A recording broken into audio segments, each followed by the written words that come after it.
ఇంగ్లాండ్తో జరుగుతున్న 4వ టెస్టులో కేఎల్ రాహుల్, శుభ్మన్ గిల్ చరిత్ర సృష్టించారు.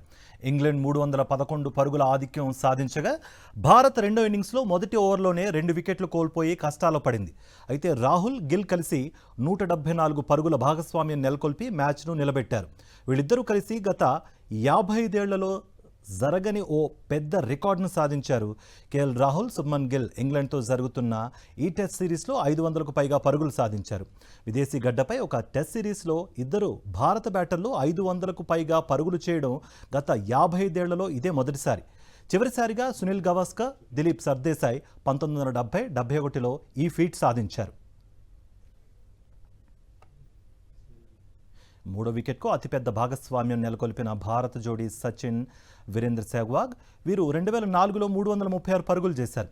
ఈ జాబితాలో 5వ స్థానంలో సచిన్, గంగూలీ ఉన్నారు. వీరు 1996లో 255 పరుగుల భాగస్వామ్యం నెలకొల్పారు.